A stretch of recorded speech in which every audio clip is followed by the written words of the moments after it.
ఇంకా కింద తిరువాయుమూయిలో నిర్తిశయ భోగ్యుడు స్వామి అని ఆరాధన అందాన్ని ఇస్తుందని తెలియజేశారు. ఈ తిరువాయుమూయిలో ఆ పెరుమాళ్ళ యొక్క ఆద్య గుణాన్ని ప్రకటిస్తున్నారు నమ్మాళ్ళవారు. సౌశీల్యము, సౌలభ్యము, ఆర్జవ గుణము, ఇలా అన్ని గుణాలను ఇంతకుముందు చెప్పుకొచ్చారు. ఇందులో ముఖ్యంగా ఆర్జవ గుణాన్ని ప్రకటిస్తున్నారు. మనోవాకాయ కర్మలు ఏకరీతిలో ఉండడమే సౌశీల్యం, ఆర్జవం. దాని మనసులో భావించింది పైకి చెప్పడం, చెప్పింది చేయడం. స్వామి తన చేతల్ని తన వైపుకు తిప్పుకునే శక్తి ఉన్నప్పటికీ కూడా వారి మనోవాకాయ కర్మలు వాళ్ళ ఆర్జవం సరిగ్గా లేదని తానే వారి దారిలోకి వచ్చి వారిని తన వైపు మలుచుకొని వారిని సక్రమంలో పెట్టాడు.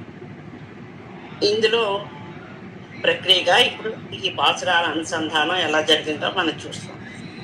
మొదటి పాసురం: ఓడుం పుల్లేరి చూడుం తంటుషాయ్ నీడు నిండ్రవై ఆడుమమ్మానే. నిత్యసూర్ల పరమపదంలో నిత్యసూర్ల అనుభవాన్ని ఇందులో తెలిపారు. మొదటి పాసురంలో స్వామి సర్వేశ్వరుడు పెరే తిరువడిని అధిరోహించి ఉంటాడు, తిరుతుళాయిని ధరిస్తాడు, నిత్యసూర్లతో కలిసి ఉంటాడు, సంశ్లేషంతో ఉంటాడు అని. ఇక్కడ పెరే తిరువడిని అధిరోహించి నడిపిస్తున్నప్పుడు స్వామి గమనం మనకు తెలుసు. అన్ననాడు మకరి బారి నుంచి కర్ని రక్షించడానికి ఎంత వేగంగా వచ్చాడు. ఆ వేగ గమనంలో స్వామికి గరుత్మంతుడిని పొడిచినప్పుడు అతని శరీరానికి అయిన బాధలు, గాయాలు కూడా గరుత్మంతుడు ధారకంగానే భావిస్తాడు. దీన్నే ఆలవందారు త్వదంగ్రి సమ్మద్ధ కిణాంక శోభిన అని వర్ణించారు. భక్తుల కోరికలు తీర్చడానికి నిత్యం భక్తులతో కలిసి ఉంటాడు. ఇంకా రెండవ పాసురంలో లీలా విభూతిలో చేతన అనుభవాన్ని వర్ణిస్తున్నారు. ఈ లీలా విభూతిలో చేతన అనుభవం అంటే భగవంతుడు భక్తుల్ని రక్షించడానికి అనేక అవతారాలు ఎత్తాడు.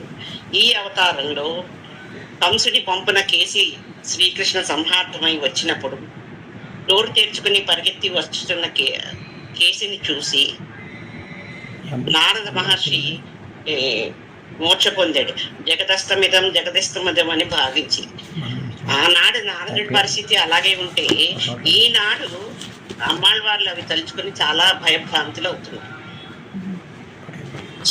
శత్రు సంహారం చేసిన ఆనందంతో స్వామి కళ్ళు ఎర్రనయ్యగా ఉన్నాయి. దీన్ని ఆ కేసి సంహారాన్ని ఎలా చేసాడు శ్రీకృష్ణ పరమాత్మ అంటే నోటిలో చేతిని లోపలికి పోనిస్తే దోసపండు భక్తి తద్దేహంబు రెండు రక్కలయ్యే అని పోతనామార్చులు గారు నుడివే. ఇంకా విరోధి నిరసనం వల్ల ఎరపెక్సించిన ఎర్రని కళ్ళు. మూడవ పాచడంలో తిరువేంకటముడిగాను తిరుమలపై నివసించారని, అక్కడ ఉభయ విభూతి నాయకుడని ఆశ్రితులు ఉంటారు, పరంపదల్లో వాళ్ళు కూడా వేయించేసి ఉంటారు. వారికి ఉండే బాధల్ని తీరుస్తాడని చెప్పారు. తాపాలు పోగొడతాడు. ఎలా తాపాలు? స్వామికి ఎందుకు తాపము అంటే రక్షించవలసిన ఆశ్రితులు లేరని స్వామికి తాపము, రక్షించే నాథుడు లేడని చేతనలకి బాధ. ఈ రెండిటికే నిలయంగా వెంకటాచలం నిలిచింది. నమ్మాళ్ళ వాళ్ళు ఒక్కసారిగా దర్శించారు. ఆహా స్వామి ఎంత అందమైంది తిరుమల, వికసించిన పుష్పాలతో, వృక్షాలతోటి, సెలయేళ్లతోటి, అడవులతో, ఆ నీళ్ళల్లో నీళ్ళంటే భయపడిన కోతులు కూడా చెట్లనెక్కి ఉన్నాయి. నీ స్థలాన్ని, నీ నివాసాన్ని ఆశ్రితాధీనం చేసేవా అని భావించారు. ఇదే భావాన్ని కూరేసులు వరదరాజ స్తవంలో కూడా, ఓ వరదరాజ స్వామి, నువ్వు నీ నివాసం, నీ చిహ్నాలు, నీ ఆయుధాలు, నీ విశ్వ రూపము అన్నీ కూడా ఆశ్రితుల కోసం కదా అని వర్ణించారు. ఆశ్రితులదే ఈ తిరుమల అని చెప్పారు. ఇంకా నాలుగో పాసుల్లో భగవంతుడి ఆద్యోగుణం తనపై ఎలా ప్రసరించిందో నమ్మాళ్ళ వారు పేర్కొన్నారు. ఇలయ పెరుమాళ్ళు కూడా రోజు భగవంతుడికి అనుసంధానమే తనకి చేయము అని నమ్మాళ్ళ వాళ్ళు పేర్కొన్నారు. ఆయన గుణాలని అనుసంధిస్తాను అని. ఈ విషయంలో మన ఇలయ పెరుమాళ్ళ గురించి తెలుసుకోవచ్చు. రామై దాస ముపాగత అని, గుణైర్దాసముపాగత అని, శ్రీరాముని గుణాలు అనుసంధానమే తనకి దాస్యము అని లక్ష్మణులు చెప్పారు. ఇందులో చెప్పిన ఘట్టం ఏంటంటే గోవర్ధనోద్ధరణం. ఇంద్రుని రాళ్లవాను కురిపించినప్పుడు ఆ తాకిటి నుంచి గోకులాన్ని రక్షించడానికి గోకులంలో అందరినీ కూడా తన రమని చెప్తాడు. ఆ గోకులాన్ని ఒక చేతితో అవలీలగా ఎక్కుతాడు. కిరియై ధర ఎక్కిన హరి కరి సత్యములమెత్తు గతిని త్రిభువన శంకరుడై గోవర్ధనికి చెప్తాను ఒక్క లీలను. ఇంకా 5వ పాసరంలో భగవంతుని గుణాలని ఇష్టపడుతున్నారు నమ్మాలి వాళ్ళు. భగవంతుని గుణాలని నమ్మాలి వాళ్ళు ఇష్టపడుతున్నప్పుడు స్వామి ఏం చేస్తున్నాడు అంటే, స్వామి నమ్మాలి వాళ్ళ దేహాన్ని ఇష్టపడుతున్నారు. 6వ పాసలు స్వామికి నేనంటే కూడా అంత ఇష్టం అని చెప్పారు. సిరియ తిరుమడల్లో చెప్పినట్టు వెన్నంటే స్వామికి చాలా ఇష్టం. గోపకాంతుల ఇళ్లలోకి దూరి దొంగతనంగా వెన్న తినడం చాలా ఇష్టం. ఇదే భావాన్ని సిరి తిరుమడల్లో చెప్పినట్టు కొండ లోపలిగా చేతులు ఫోనిచ్చి ఎంత లోపలికి పెడితే అంత వెన్న వస్తుందని కృష్ణుడి భావం. ఇది ఆయన మౌఖ్యాన్ని తెలుపుతుంది. సరి చేతల్ని ఉద్ధరించడం కోసం ఈ చర్యలన్నీ చేశాడు. ప్రతి అవతారం అది నా కోసమే స్వామి ఎత్తాడు అనే భావంలో నమ్మాలి వాళ్ళు ఉన్నారు. ఈ రకంగా ఆశ్రిత గుణం ఆయనపై వర్షించింది. తర్వాత భగవంతుని అవతారాలు అనేకాలు అని చెప్పారు. ఎన్నో అవతారాలు ఎత్తాడు. అందులో ఉదాహరణగా కృష్ణావతారం ఎలాగా చూసాం, మత్స్యావతారం, ఏనావతారం, వరాహ అవతారం. ఈ 3 కూడా జ్ఞానప్రదమైన అవతారాలే.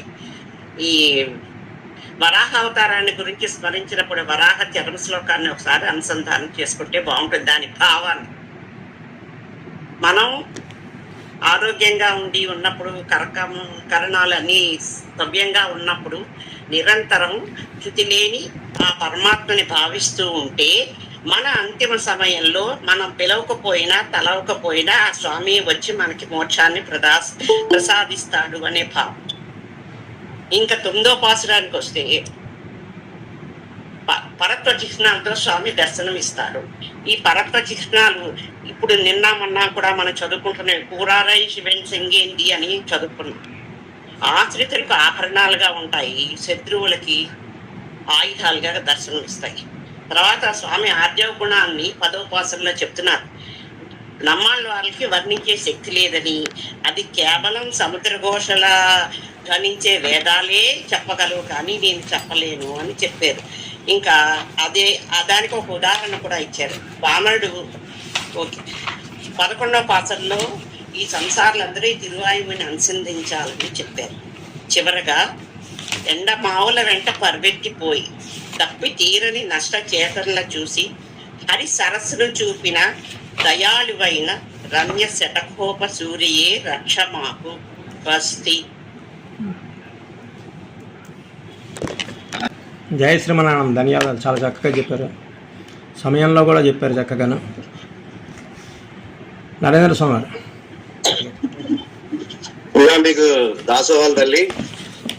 చాలా ఇది మనం ఈ 10 నిమిషాల్లో చెప్పాలి అని అనుకున్నది ఇది ఈ విధంగా మనం చెప్పాలి.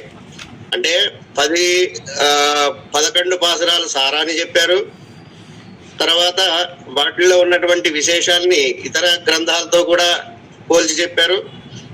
చాలా కష్టపడి చెప్పారు, చూడకుండా కూడా చెప్పారు. చాలా బాగుందండి, చాలా చాలా బాగుంది. సంతోషం. తిరుమలనారాయణ అప్పుడు సార్ చాలా చాలా అద్భుతంగా ఉందండి. బహుశా ఈ కొంచెం ఉపాధ్యాయ వృత్తిలో ఉన్న వాళ్ళందరికీ ఇలాంటి చాలా సాధ్యమవుతాయి అనుకుంటా ఉంటాను. వారు కూడా అదే వృత్తిలో ఉండేవారు అనుకుంటా. బహుశా చాలా మామూలుగా అయితే ఎక్కడ ఆవిడ మాట వినకూడదు మనకి.